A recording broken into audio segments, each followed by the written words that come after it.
Today I'll walk you through how to write a literary analysis. Why should you write a literary analysis? Well, it gives depth to reading literature and or poetry and or drama, etc., etc. By writing and reading literary analysis, you put on new glasses through which you can perceive the world and perceive the piece of work that you have just read or watched or viewed in other ways. A literary analysis also examines and evaluates the text or film or whatever it is that you're doing it on. How to do it? When you write a literary analysis, what you want to do is to narrow down a specific component in the text or film. Further on, I will just say text because it's a lot easier.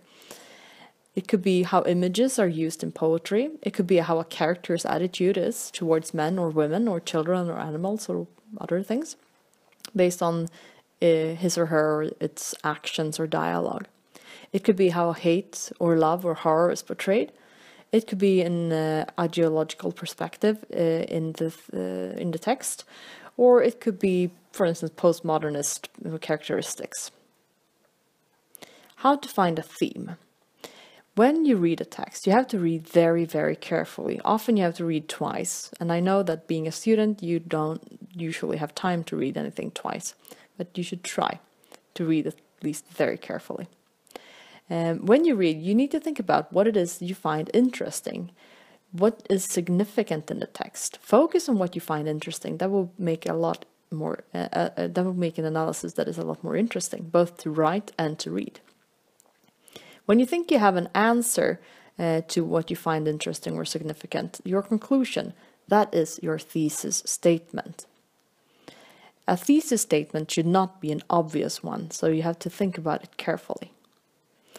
An example of a thesis statement is, for instance, Jonathan Safran Foer uses his character's obsession with keeping records in Everything is Illuminated to signify the human need of being remembered when we die. An example that is perhaps not as good or not good at all is in Everything is Illuminated, Jonathan Safran Foer goes to the Ukraine to search for his relative's savior. In the second example, you find that is, well, it's a statement, but it's very obvious. If you read the blurb of the book, you'll find this description. So it's a bad thesis statement. How to start? You have to start by asking questions to the text. For instance, why did the author write this or use the examples that he or she did? What is the theme or what is the major theme in the book?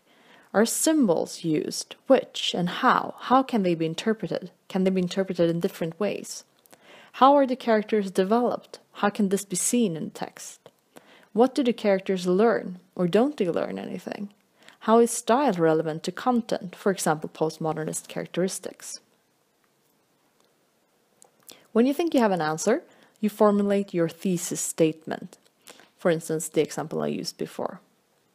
You find support for your thesis in the text, and in an essay in school, for instance, generally speaking, 3 examples are a good number. A thesis statement is not a question. Thesis statements are not observations. They should give the reader a deeper understanding of the text. Not a question, not observations, but something that helps give a deeper understanding. When you structure your text or literary analysis, it's very important to think about your introduction. I recommend starting with a quote, a rhetorical question, or a brief anecdote to create an interest in the text. The introduction ends with the thesis statement. So the last sentence of the introduction should be the thesis statement. That's where you should look also when you read an analysis for a thesis statement. So, for instance, what will be left to remember you by when you die? Will there be anything left at all, or will your name dwindle in the graveyard of forgotten people? In Jonathan Safran Foer's Everything is Illuminated, the author uses his character's obsession of keeping records to signify the human need of being remembered when we die. Here we have a rhetorical question. Here we have the thesis statement. The body of the text should then consist of 3 body paragraphs. Use linking words to connect the different paragraphs to one another. Try using more advanced ones, such as furthermore, however, and so forth, to continue, in conclusion, etc., etc.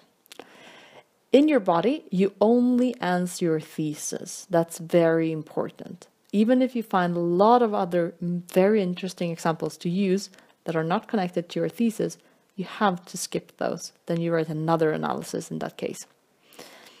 Give the examples 3 once. Every body paragraph, to make them very well organized, every body paragraph should start with a sort of statement, a statement on the example that you use. Then you give examples or the example, and then you discuss the example you've brought up, and then you conclude or summarize the example. Then you have a very good structure of one of your paragraphs, and then you connect that with the next one. So here you have that. Start with a statement on the example, give the example, discuss the example, what does it mean, draw a conclusion, round off.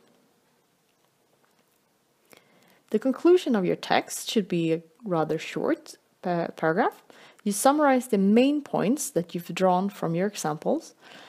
You rephrase the thesis statement, and this is what concludes your essay. So just as the introduction ended with the thesis statement, your conclusion ends with a rephrasement of your thesis statement.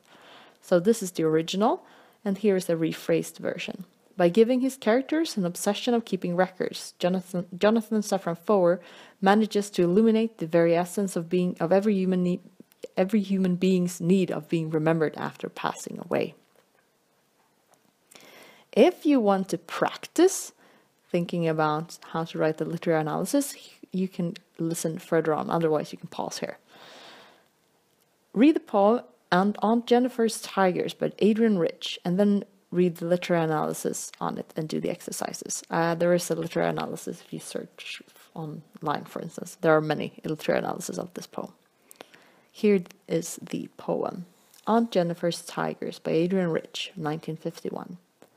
Aunt Jennifer's tigers prance across a screen, bright topaz denizens of a world of green.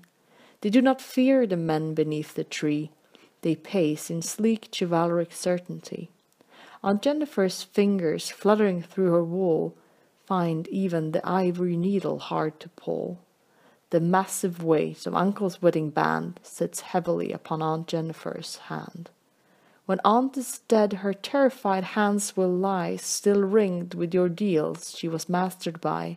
The tigers in the panel that she made will go on prancing, proud and unafraid. Think about how images are used in this poem, for instance. Think about what it actually says. You might want to think about when it's actually published. Could Aunt Jennifer just be one woman, or might Aunt Jennifer be a symbol of all women or a lot of women? Who are the tigers? What is this panel? Why are they prancing? Who are the chivalric men? The men she fears or the tiger fears? When you've thought about that, you might think about how to write a literary analysis on this poem.